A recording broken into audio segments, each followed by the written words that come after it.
জুমার খুতবাকে মাতৃভাষায় হওয়ার প্রমাণ করার চেষ্টা চালিয়েছেন। এই দলিল হিসেবে কোরআনের আয়াত পাঠ করেছেন, ওমা আরসালনা মির রাসূলিন ইল্লা বিলিসানি কওমিহি লিয়ুবাইয়িনা লাহুম। উক্ত আয়াতে বর্ণিত বয়ানকে এবং জুমার খুতবাকে এক ঘর অপচেষ্টা এবং অপব্যাখ্যা চালিয়েছেন। আমি বলবো ভাই, আপনার এই কথাটা ঠিক নয় এবং আপনার মুতালার অভাব, গভীর মুতালা করার প্রয়োজন। এবং বলবো, আপনার এই কথা কোনো বিষয়ে না জেনে বদনামি করা বুকার স্বর্গের রাজা হওয়া ছাড়া অন্য কিছু নয়। সম্মানিত হাজিরিন, আমার প্রতিপক্ষ ভাই আরো একটি কথা বলেছেন যে জুম্মার খুতবা আরবি ভাষায় হবে, এটার কোনো দলিল প্রমাণ কোরআন হাদিসে নেই। এবং 3 নম্বরে আরেকটি কথা বলেছেন যে জুমার খুতবা আরবিতে না হলে নামাজ হবে না, এর কোনো কিছু নেই। আমি বলবো ভাই, আপনার এ কথাটি মূর্খতা ছাড়া অন্য কিছু নয়। কেননা জুমা সহি হওয়ার জন্য খুতবা শর্ত, আর 4 মাযহাবের মত অনুযায়ী জুমার খুতবা আরবিতে হতে হবে, তা প্রমাণিত। ইনশাআল্লাহ আমি আপনাদের সম্মুখে এক একটি করে আমার দলিল উপস্থাপন করব। সম্মানিত হাজিরিন, খুতবা হচ্ছে একটি স্বতন্ত্র ইবাদত, আর নামাজও হচ্ছে আল্লাহ রাব্বুল আলামিনের একটি ইবাদত। জুমার খুতবা আরবি ভাষায় হবে, তার পক্ষে দলিল আমি এক একটি করে আপনাদের সম্মুখে উপস্থাপন করব।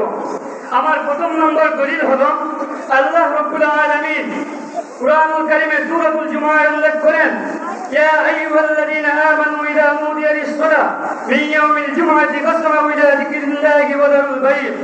আল্লাহ রাব্বুল আলামিন বলেন, হে ইমানদারগণ, যখন জুমার আযান হয়ে যাবে তখন তোমরা জুমার খুতবা শ্রবণ করার জন্য সাই করো, তাড়া করো এবং বেচাকেনা বন্ধ করো। উক্ত আয়াতের মধ্যে আল্লাহ রাব্বুল আলামিন খুতবাকে যিকরুল্লাহ, জিকির বলে আখ্যায়িত করেছেন এবং নামাজকে অপর আয়াতে আল্লাহ রাব্বুল আলামিন জিকির বলে, যিকরুল্লাহ বলে আখ্যায়িত করেছেন। আল্লাহ রাব্বুল আলামিন বলেন, ইন্নাস সালাতা তানহা আনিল ফাহশাই ওয়াল মুনকার ওয়া যিকরুল্লাহি আকবার। সম্মানিত হাজিরিন, যেহেতু আমার পাঠিত উভয় আয়াতে আল্লাহ রাব্বুল আলামিন জুমার খুতবাকে যিকরুল্লাহ বলে উল্লেখ করেছেন, ইবাদত বলে উল্লেখ করেছেন এবং ইন্নাস সালাতা তানহা আনিল ফাহশাই ওয়াল মুনকার ওয়া যিকরুল্লাহি আকবার, এই আয়াতে প্রমাণিত হয়েছে যে নামাজ হলো যিকরুল্লাহ। তাহলে নামাজ যিকরুল্লাহ, নামাজ আরবি ভাষায় আদায় করতে হয়। আমার ভাই বলেছেন জুমার খুতবা বাংলা ভাষায় দিতে হবে।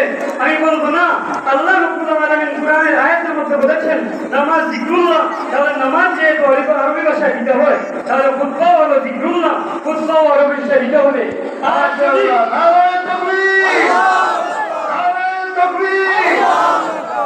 আর যদি খুতবাকে তিনি মাতৃভাষায় দিতে চান, আমি বলবো আপনি নামাজও মাতৃভাষায় পড়েন। এমনকি আল্লাহ রাসূল সাল্লাল্লাহু আলাইহি ওয়াসাল্লাম হাদিসের মধ্যে উল্লেখ করে বিশ্ববাসীকে জানিয়ে দিয়েছেন যে খুতবা আর বয়ানের মধ্যে অনেক পার্থক্য রয়েছে। খুতবা অন্যান্য ভাষণের মতো নয়। নবী আলাইহিস সালাতু ওয়াস সালাম বুখারী শরীফের 128 নম্বর হাদিসে উল্লেখ করেন, ইযা খরাজাল ইমাম হাযরাতুল মালায়েকাতু ইস্তামিউনা যিকরা। নবী আলাইহিস সালাতু ওয়াস সালাম বুখারী শরীফের 128 নম্বর হাদিসে বলেন, ইমাম সাহেব যখন খুতবা দেওয়ার জন্য বের হন, তখন ফেরেশতার দল খুতবা মনোযোগ সহকারে শ্রবণ করার জন্য বের হয়ে পড়েন। এই হাদিসের মধ্যে নবী আলাইহিস সালাতু ওয়াস সালাম খুতবাকে জিকির বলে উল্লেখ করেছেন। সম্মানিত হাজির, যেহেতু আমরা জানি আল্লাহর জিকির আরবি ভাষায় করা হয়, জিকির আল্লাহর জিকির করাকে যিকরুল্লাহ বলা হয়, আর জিকির অবশ্যই আমরা জানি আল্লাহর জিকির আরবি ভাষায় আদায় করতে হয়। আল্লাহ রাব্বুল আলামিন নামাজকে যিকরুল্লাহ বলে উল্লেখ করেছেন।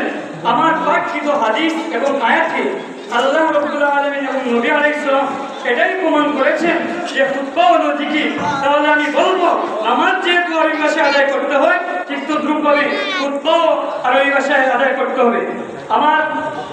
আমার উপরমুখ্য ভাই বলেছেন যে একথা বলে তিনি দলিল দিয়েছেন, আল্লাহ রাব্বুল আলামিনের বর্ণিত আয়াতে তিনি দলিল দিয়েছেন যে ওমা আরসালনা মির রাসূলিন ইল্লা বিলিসানি কওমিহি লিয়ুবাইয়িনা লাহুম। তিনি এই আয়াতে বলেছেন যে খুতবা এবং ওয়াজ হলো সমান। আমরা বলবো না, খুতবা এবং ওয়াজের মধ্যে রয়েছে, হয়তো ওনার মুতাআলার অভাব। আমি বলবো আল্লাহ রাব্বুল আলামিন যে আয়াতের মধ্যে বয়ান করেছেন আর হাদিসের মধ্যে খুতবা বলেছেন, আসলে খুতবা এক সাবজেক্ট আর বয়ান হলো অন্য সাবজেক্ট। এই দুইটা বিষয়ের মধ্যে রাত দিন তফাৎ রয়েছে। এগুলোর মধ্যে কি তফাৎ রয়েছে আমি এক একটা করে আপনাদের সম্মুখে উপস্থাপন করব। আমি আশাবাদী আমার কথাগুলো যদি আপনারা মনোযোগ সহকারে শুনেন তাহলে অবশ্যই আপনাদের বুঝে আসবে যে খুতবা কি জিনিস আর ওয়াজ কি জিনিস।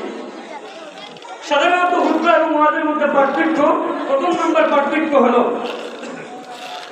ওয়াজের মধ্যে শ্রোতা এবং বক্তা কথাবার্তা বলে এতে কোনো সমস্যা হয় না, কিন্তু পরিষ্কার ভাষায় খুতবা চলাকালীন শ্রোতা এবং ওয়াইজ সাহেব ইমাম সাহেব কথাবার্তা বলা পরিষ্কার ভাষায় নাজায়েজ এবং হারাম। সম্মানিত উপস্থিতি, 2 নম্বর, শুধু সুবহানাল্লাহ যদি বলে কোনো মানুষ খুতবা দেয় তাহলে তার খুতবা আদায় হয়ে যাবে। পক্ষান্তরে যদি সুবহানাল্লাহ বলে ওয়াজ করে তাহলে ওয়াজ আদায় হবে না। 3 নম্বর, জুমার নামাজ সহিহ হওয়ার জন্য খুতবা জরুরি, খুতবা শর্ত, কিন্তু অন্য কোনো কিছু শুদ্ধ হওয়ার জন্য ওয়াজ শর্ত কিংবা জরুরি না। 4 নম্বর, খুতবার জন্য জোহরের ওয়াক্ত হওয়া জরুরি। যদি কোনো মানুষ জোহরের ওয়াক্তের পূর্বে খুতবা দেয় তাহলে তার খুতবা আদায় হবে না, পুনরায় খুতবা দিতে হবে। কিন্তু ওয়াজ যে কোনো টাইমে যে কোনো সময় মানুষ করতে পারে, এতে কোনো সময় নির্ধারিত না। 5 নম্বর, খুতবার জন্য ওয়াজের জন্য মানুষ শ্রোতা গ্রহণ করতে হবে, অর্থাৎ ওয়াইজ সাহেবের সম্মুখে যারা থাকবেন এরা বুঝতে হবে, শুনতে হবে। কিন্তু খুতবার জন্য ইমামের সামনে যারা আছেন তারা শোনা জরুরি না। যদি তাদের সামনে কানে শুনে না, অধীর ব্যক্তিও যদি উপস্থিত থাকে তাহলে তার খুতবা আদায় হয়ে যাবে। সম্মানিত উপস্থিতি, আমার ভাই আয়াতের মধ্যে উল্লেখ করে তিনি খুতবা এবং ওয়াজকে সমান বলে আখ্যায়িত দিয়েছেন। আমি বলবো এটা কখনো সম্ভব না। সম্মানিত হাজিরিন, আমরা তখন আমার দলিল দ্বারা আয়াত এবং কোরআনের আয়াত এবং হাদিস দ্বারা বুঝলাম যে হাদিস ওয়াজ এবং খুতবার মধ্যে অনেক পার্থক্য রয়েছে, কিন্তু তিনি যে ওয়াজ এবং খুতবার মধ্যে এক কথা ঘোষণা দিয়েছেন, অপব্যাখ্যা করেছেন, আমি বলবো ভাই এগুলো আপনারা মূর্খতা ছাড়া অন্য কিছু নয়। সম্মানিত হাজিরিন, অবশ্যই আপনারা লক্ষ্য করেছেন কয়েকদিন পূর্বে আমাদের এই পুণ্যভূমি সিলেটের মধ্যে কিছু খ্রিস্টানের দল, ইহুদির দল তার মাতৃভাষায় বাংলাদেশের মধ্যে সিলেটের মধ্যে এসে খুতবাকে মাতৃভাষায় দিয়ে আমাদের সাধারণ মুসলমানদের মধ্যে দ্বিধাদ্বন্দ্ব সৃষ্টি করেছে।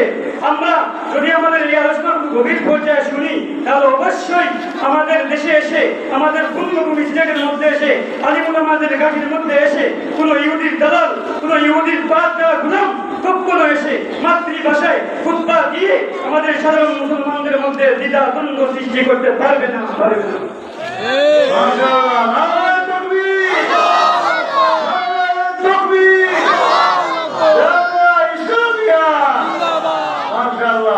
এখন আমরা বুঝছি বুঝবো আজকে হইতো না বাংলা হইতো।